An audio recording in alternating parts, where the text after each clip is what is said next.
Bonsoir à tous, je suis très heureux de vous retrouver ce soir sur la chaîne H de Prog et je suis en compagnie de Gwendoline, qui est une ancienne de mes étudiantes en école supérieure d'informatique et qui témoigne de son parcours. Elle est d'ailleurs toujours en formation et ce que je vous propose, c'est que dans un premier temps, elle se présente et qu'elle nous dise pourquoi elle a choisi le développement web.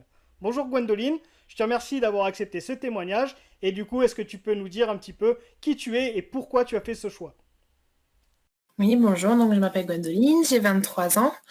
De base, j'ai suivi des cours d'analyse de biologie médicale, donc sur Toulouse.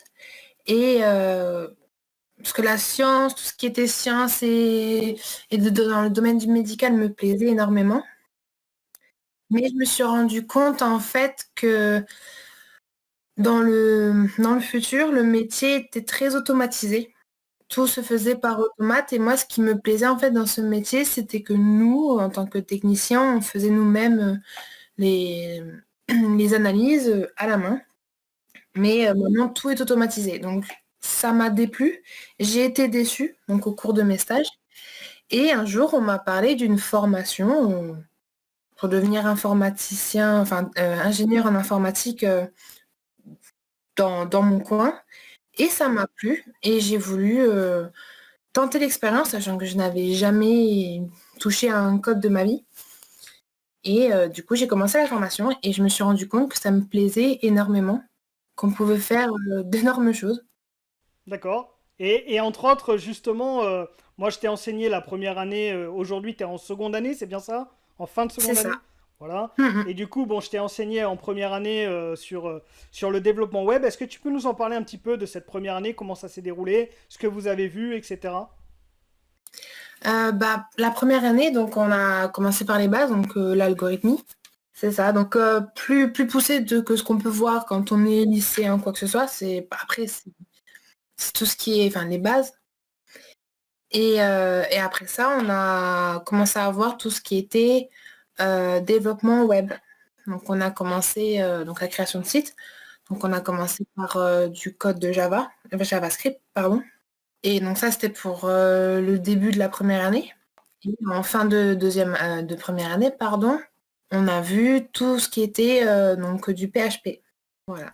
Et du coup, Et vous avez fait un projet. Est-ce que tu peux nous en parler un petit peu de ces projets? Parce que la formation que tu suis, elle est assez axée sur justement la pratique et les projets. Donc vous avez fait des hmm, projets de création de sites internet. Est-ce que tu peux nous en parler un petit peu? on a fait donc pour des entreprises des sites internet. Donc on a commencé par du Java et après on a fini par du PHP. Mais c'était des projets, ce que tu dis pas, c'est que c'était des projets avec des entreprises. C'était des vrais projets, avec un vrai besoin C'est derrière. ça. C'était, voilà, on n'est pas, on va dire, payé. On le fait pour apprendre. Ils nous proposent un projet, on leur fait, ça nous apprend quelque chose et ensuite, eux, ils mettent leur site, enfin le site qu'on leur a fait en ligne. Donc, du coup, on peut voir notre travail qu'on a fait pour cette entreprise que tout le monde peut voir. Et aujourd'hui, est-ce que ces projets, ils ont été mis en ligne? Parce que moi, quand j'ai quitté justement ce domaine-là, ils n'étaient pas tout à fait finalisés. Est-ce qu'au final, maintenant, ils le sont? Oui et non, puisqu'on a eu du coup deux entreprises différentes. Donc pour l'une d'elles, le site est en ligne. En revanche, pour le deuxième projet, la deuxième entreprise, pardon, on a fini le site. Il y avait quelques modifications à faire qu'on a faites, mais ils n'ont pas pu ou ils n'ont pas eu le temps, je ne sais pas, de mettre leur site en ligne. Parce qu'actuellement, c'est toujours l'ancien site. D'accord. Bon, ben, du coup, je suivrai ça au moins de loin. Je compte sur toi pour me dire comment ça avance. Mais du coup, justement, cette formation que vous suivez, qui est très axée sur de la pratique, est-ce que tu as, toi, utilisé un petit peu certains de mes cours que je fais maintenant avec H2Prog ou pas du tout? Oui, j'ai utilisé quelques cours. Ça m'a beaucoup aidé parce que du coup, quand, quand j'avais besoin sur, on va dire, une fonction ou sur un problème, j'allais voir donc, un de tes cours, je le suivais pour pouvoir après, donc je le suivais en même temps, je faisais l'exercice et après je l'adaptais à ma situation. Mais du coup, si je comprends bien, c'était un peu un complément de ce que tu faisais en formation, c'est ça? C'est ça, voilà, je m'en servais, de ce que je n'avais pas vraiment, pas forcément compris, mais ce que j'avais pu oublier ou zapper lors de mon cursus, je m'en servais en, voilà, en guise de complément, pour, remplir ce trou. Par rapport à tes compétences, tu me disais, puisqu'on parlait un tout petit peu avant, que tu étais surtout intéressé par les aspects aussi graphiques. Il me semble que c'est un domaine qui te plaît beaucoup. Et d'ailleurs, c'est toi qui as fait le logo H2Prog, notamment. C'est ça, c'est ça, c'est moi qui l'ai fait avec plaisir. Je me suis, on va dire, éclatée.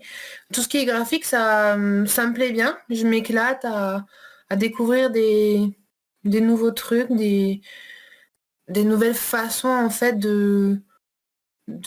d'assembler des morceaux de visuels. Et c'est vrai que je m'amuse à faire ça. C'est un plaisir. Est-ce que, vu que maintenant vous êtes en train de faire des cours axés sur le Java et le C Sharp, est-ce que tu préfères plutôt le développement web où c'est plus simple et plus accessible et plus rapide d'avoir du visuel ou avec C Sharp et Java c'est aussi intéressant pour toi?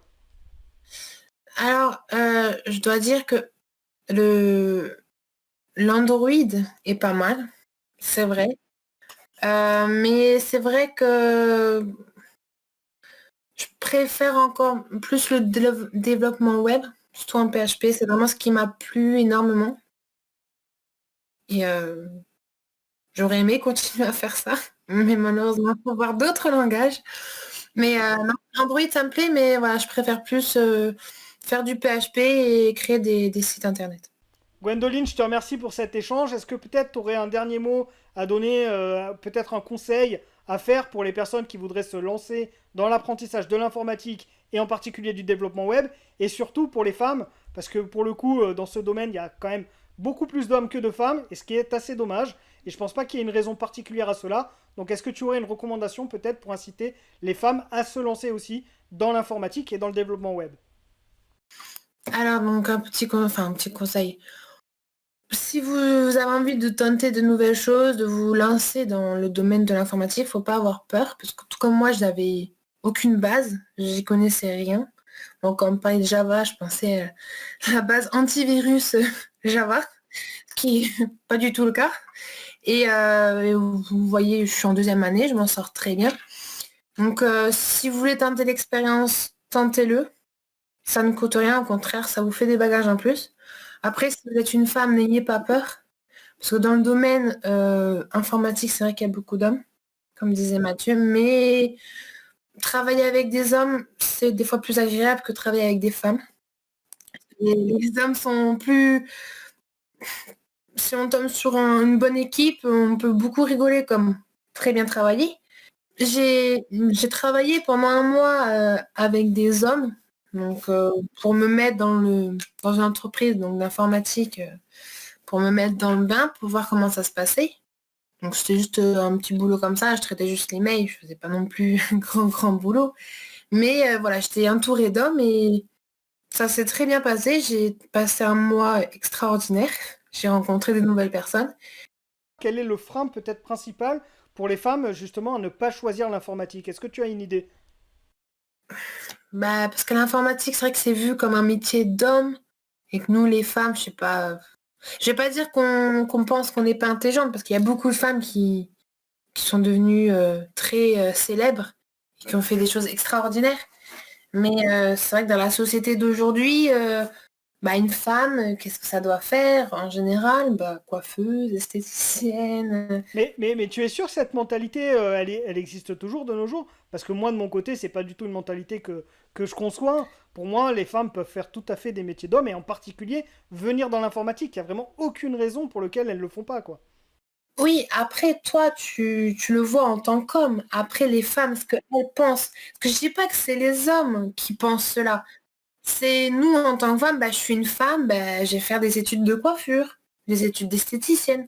Après, si ça leur plaise, si ça leur plaît, pardon, oui.